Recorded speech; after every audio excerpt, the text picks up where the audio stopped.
All right, and we're back, and I wanted to jump in today and really share with you some of the books that I've been reading lately, and what I would recommend as far as you starting your financial literacy journey and really educating yourself before you start investing.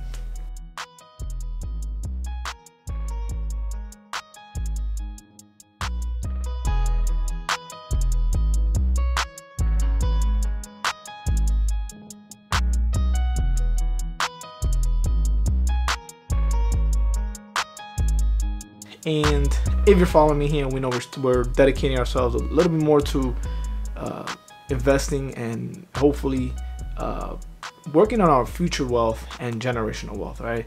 And learning about things that we weren't really taught in school. Let's be honest. I don't remember anything of the things that I've read and learned in the last 5 years that I ever read, even in my college degree where I studied business administration, accounting, economics, and none of the courses were based on any type of personal finance or retirement planning or insurance and all these things that we need as we move along our journey as adulting and taking care of our families and future wealth, right? And honestly, as we get older, we realize that yes, you can have a great paying job, great union job, and a lot of people love unions. I was part of a union job. You get all these great benefits, but the thing is, if you're not financially literate, if you don't educate yourself, if you don't understand your personal finances, once that is taken away from you, then you're left all alone, right? And I think personally, you want to prepare before it happens. Don't be like me. A lot of us do our preparing about learning and our research after the fact, right? Even in life, you might get that insurance on some type of artifact of yours after it's been stolen, right? I know many times you might not have the warranty on your phone. For me, in a new phone, and the screen cracks on the first week, true story, and you wish you would have had insurance on it, right? Now it's too late. Now you got to pay full value for the fixing. But a lot of times we are delayed as far as preparing ourselves for life happening, right? And personal finances, as we know, are one of the things that we are, I think, undereducated for the most part. Not for the most part of the population, most of us, especially minorities and individuals that grew up in low-income households and just in the neighborhoods that didn't really have the resources. Our public education didn't really help us, right? And if you came from immigrant parents, especially like myself, they weren't going to help you. They were trying to figure themselves out, and they didn't have the resources to learn. A few set of them did, and a lot of them are entrepreneurs, and they did build their pots. I'm not saying they didn't do good in life, but they are still with the work mentality and thriving mentality, but they don't really have any insurances around them or any type of strategy as far as long term. Theirs is depending on work, on their business, and hoping it doesn't fail, right? And that's a great strategy as well. But let's be honest, look at this pandemic, right? We have been, for the most part, job losses, and the ones that have been affected, I think, the hardest have been the minorities like ourselves and the communities that I live in. Communities where working class individuals, and they are left without work because obviously those jobs are the ones that are kind of taken away where times are tough in the economy, right? So we need to start, I personally think, educating ourselves. And the reason why I started the series is because I feel that I know myself learning, and as I'm learning a lot of these knowledge, and you're like, you go into this different world, you're like, man, I want to go back and share with others, and hopefully they discover their own journey and start their own journey as far as their future wealth. So I really want to break down here the books that I would recommend if you had to start learning a little bit about your own journey along the way. Number one book that I've read so far, and I said in my last videos, that I would recommend if you haven't read it, you probably heard about it. It's around worldwide. It's called Rich Dad Poor Dad, by the famous Robert Kiyosaki, and obviously, it's a known book. I don't agree with everything he says, but the book itself is more of a teachable moment as far as how you view things, how your mindset works, how you use your income for the long term, and how you build yourself eventually off of the rat wheel. He calls it, right, of the rat race, right, where if you stop working, or if you take one day or something, like let's say pandemic, we all lose our jobs. Do we have something that comes and backs us up to provide for us while we're not working in the meantime? And it's funny because this book was kind of giving us all these kind of warnings and telling us, hey, you got to start changing your mindsets. And for the most part, a lot of us thought that it would never happen. That would never come to nobody. That this is not going to happen to us. And we see the pandemic. A lot of the jobs, especially middle class jobs, have been taken away as well. And he also referenced something that I didn't really see it that way. You know, I always thought if you're earning high income or middle class, middle class individuals, you have your house, you have your nice car, you have might even have 2 cars, and you even have maybe maybe somebody that comes cleans your house. You have lawn care. You're comfortable, right? You might have extra toys. You might have a bike or jet skis or boats, whatever it may be. I figured those people were rich, right? That was like that they made it. And he says you can get to that point and you still be poor. And that was a really, for me, a mindset change, because I was like, I'm achieving, I want to become middle class. I want to eventually be able to access those things that they have access to, but they weren't free. You have to continue being in that rat race, unless, if to continue that lifestyle. Now you can't stop working. You need to continue that salary and that income in order to support your lifestyle. And he calls that middle class. I believe it's like, you're middle class poor. You look good on paper. You look good on your assets, as far as not assets, but the difference between that is, and this is where it's a big eye opener for me for that book. You're gonna read it, but it's just basically giving you a concept of what a liability is and what an asset is. And these are things that we are not taught in school, right? We are just taught to prepare yourself, educate yourself, get yourself a great job, get a pension, retire. But they don't really tell us how our behavior with money, how we interact with money, with our own money, affects us in the future, and for the long run. How maybe you buying too much house at a young age might affect you at a later state, right? And maybe you taking out too much student loans, hence myself, can delay or take away from your future wealth, because now you're putting that your future income owing it to your student loans. So he definitely breaks down, especially for anybody that's young and watching this right now.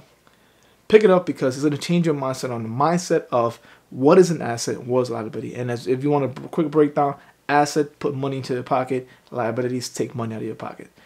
That would be the number one book to read first.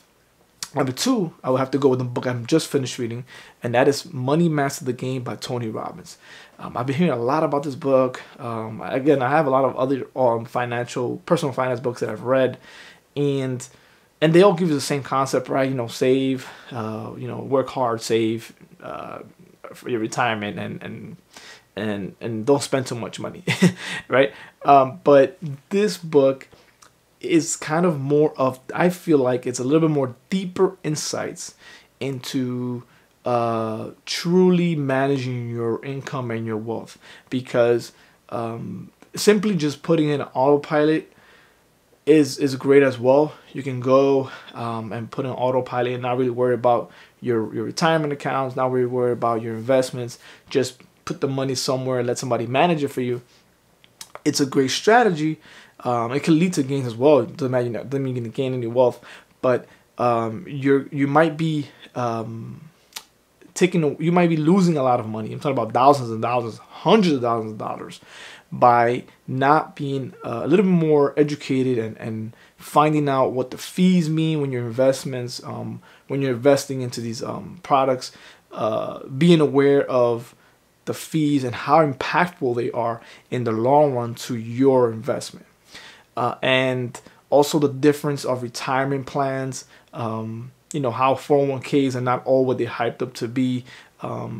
They're great vehicles, don't get me wrong, but not all 401ks are great. That was one takeaway from me as well.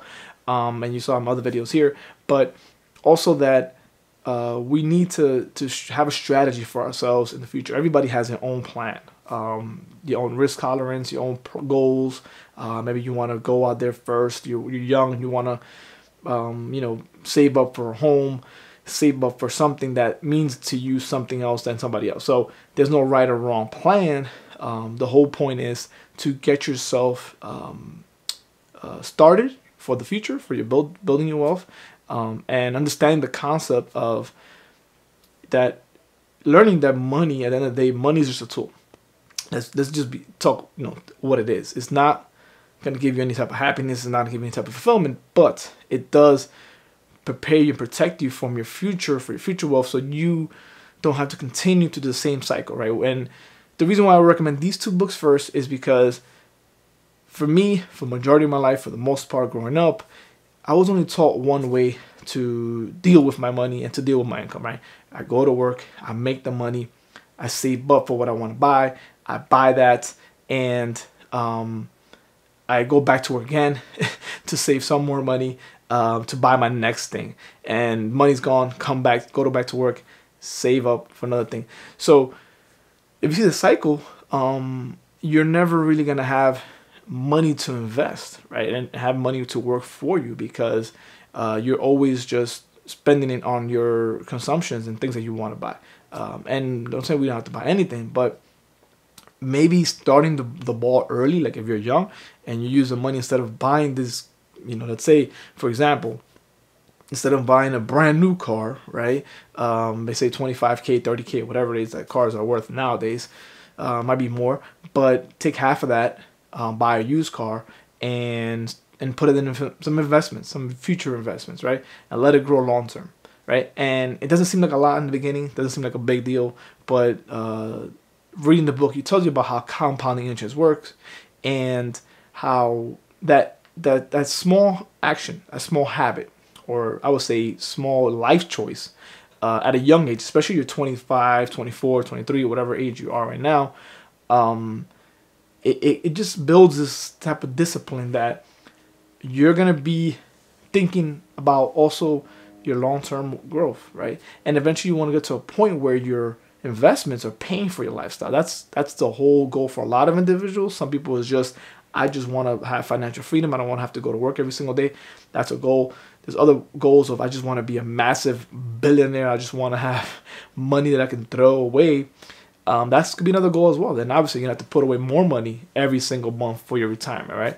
But if you're just trying to have personal finance, and in a way personal finance, but in a way financial freedom, where you don't want to have to go and trade your time for money, he is the plan for that. He says, just put away a certain amount of money, figure it out. He gives the formulas. Like, for example, if you want to kind of figure out what it takes for you to retire early, they can break down the 4% rule, where according to this rule, 4%, if you took out 4% of your total investments, it will not hurt your investments, and you can take out that money to live your life. So, for example, if, let's say right now, you add up all your expenses every month, and your total expenses every month, let's say, is $40,000 a year, you would need to have $1 million in your account that you can pull out safely every year and not lose a lot of your returns, and your money will still be growing and still working for you. Obviously, it's a little bit different here or there depending on taxes and all those things that we don't know what's gonna happen in the future. But that's kind of the given number, which is 4%.